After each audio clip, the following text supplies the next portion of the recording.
Charlotte's first short film was called Standby, which I think was your graduation film from film school. And that got nominated for a BAFTA. And it's an amazing sort of like jump cut film where all of it takes place on the bonnet of a police car, so it jumps through their relationship. And still, if you watch it back now, it showed like a real command of like how to do an arc and a proper story with emotion in such a short space of time.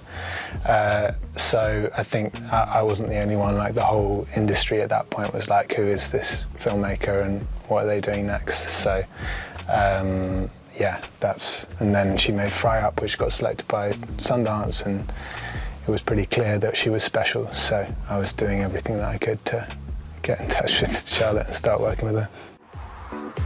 Hi, that's my bike. We were just making sure that all of these bikes were road safe. Oh, yours isn't, by the way. It was originally about a boy and his nan who got in trouble with a drug dealer and had to find a way to get the money back, so very, very different from what Scrapper ended up as. And then we developed the script for like 2 years, and over the course of that, it sort of started to become more about grief and how children cope with grief. And like what it means to be a parent and what it means to be a child. So the Jason father character came in as part of that, and then we thought, why not chuck in some talking spiders and a huge tower? So that's my summary. That's pretty good. That's a good summary. What stage of grief are you at now? I think I'm almost finished. Yeah, I feel sorry for her. She'll make it through. Lovely, though, that she's living with her uncle. Could you do me one favour? Georgie's doing great at school, thanks. Emotionally coping? We are eating spaghetti bolognese today. Well, I, for one, feel reassured. I don't know that it was that I ever saw things that I didn't like. It was more that, like, yeah, working class films, I felt like the characters always had to be defined by their class, like, and their hardships and their trauma. And I think the world I remember growing up in is one that was like full of joy and full of community, and when you're a kid in particular, it feels like the best place on earth and the only place to be, you know, is within that world. So I think I'd always wanted to see like films that did that, and I think like Summer's Town, like Summer Shane Meadows' work did that in a brilliant way, where the kids are just existing and just playing and you're on adventures with them.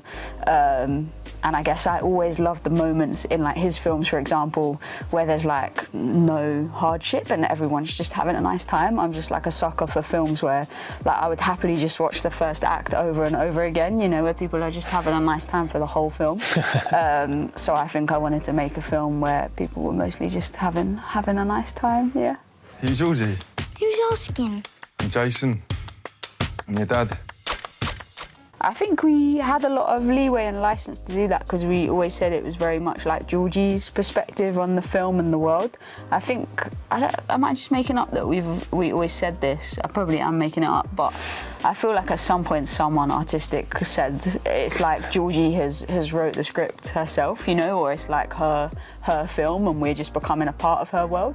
And I think that was something we were kind of keen on across the board. Like I remember talking to Theo day to day, even when we were getting performances from Harris, and we were saying to each other like we can push his performance really far, because I don't even know if some of those scenes happened, you know, or if they're like Georgie's retelling of it. And you know, if you ask a kid for a story a year after something's happened during the summer, it's going to be exaggerated and it's going to be like an incredible imaginary version of what happened.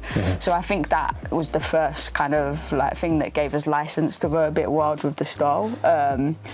And then I think it just developed. There was always kind of slight music video-esque stylish moments, I think, even from the start, when it was set in a different location and stuff, and they just kind of, they grew. And then when like amazing people like Molly and Eleanor came on board, you know, they helped and made them a bit more doable. I was probably writing like £1 million expensive sequences, and then Molly was like, don't worry, here's how we can do it cheaper. So yeah, they just evolved over time. We just wanted to keep that childlike perspective on the world, I guess. Can't stay for long. I'll stay as long as I want. What if he's a big-time gangster? Maybe he was in prison. So hear me out on this one, yeah? No, he's not a vampire, that's just stupid. We had the good fortune of working with Shaheen Baig, who's kind of the best in the business with these sorts of films. So Shaheen started working with us around the start of COVID, and obviously that posed lots of problems in terms of, or challenges in terms of finding the right kids, especially because we were trying to street cast both the characters of Georgie and Ali.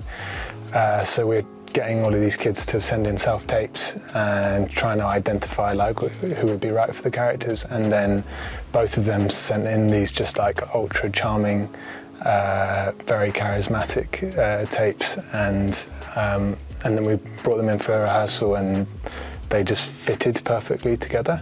And then in terms of the Jason and Harris side of things, the challenge on that side was finding an actor of that age and level who understood that it was really the kids' film and not Jason's film. And Harris is a very like generous performer and very selfless, so he got that straight away and always like made space for the kids and was always making them feel comfortable. So he was essential to that working. You think he'll stay? I don't care. I think you can just turn up, say sorry, and it'll all be all right. Your mum never wanted me around, you know. She said that, did she? I knew it. But you didn't even try. I mean, I always feel bad like taking credit for it because I feel like Lola should have like a co-directing credit because she's responsible for so much. I think like naturally when you have young people, you start to like pick HODs that are suited to young people. Like Molly, our DP, is like, I mean this in the best way because we all are incredibly childish in the best kind of ways. You know, she's so willing to be on the level with the kids and like mess around with them. The same with like Eleanor, our production designer, who's super kind. So we kind of went through a process of introducing different HODs to Lola in particular because she was kind of the more nervous one at first, as where Alin was like ready to go. Alin is ready to be a megastar. He was born ready. So he was like, this is for me, fame's for me. As where Lola's a little bit more like, oh, what's going to happen on the day?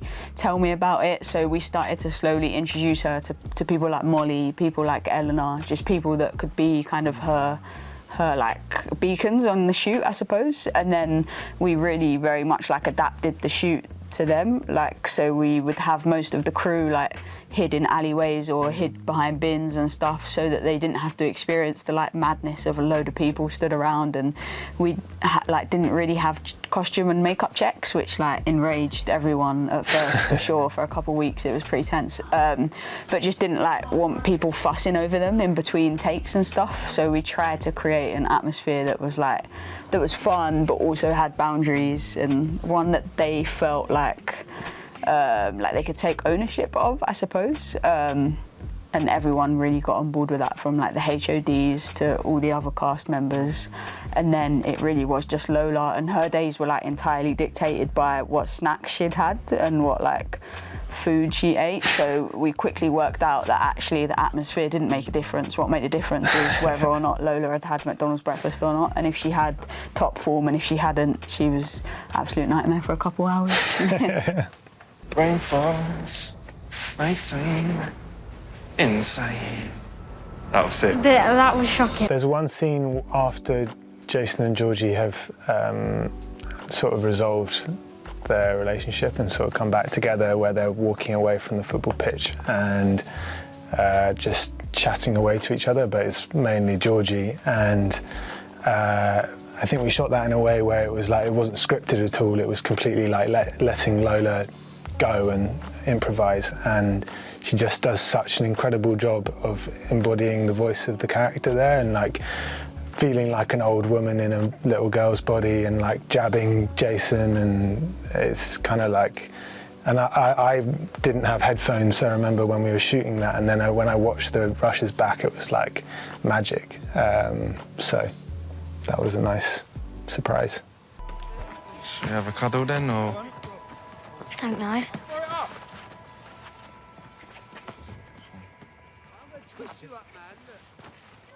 I think, I don't know, I'm always pretty negative and I hate everything once it's done, so I always find this question strange to answer. But I always loved like the train station platform kind of scene. I think like yeah, Lola improv loads of that, and so did Harris, and they were just incredible, and it was like such a perfect summary of their relationship, which had like a bit of like cautiousness to it, but also they were so obviously such similar characters.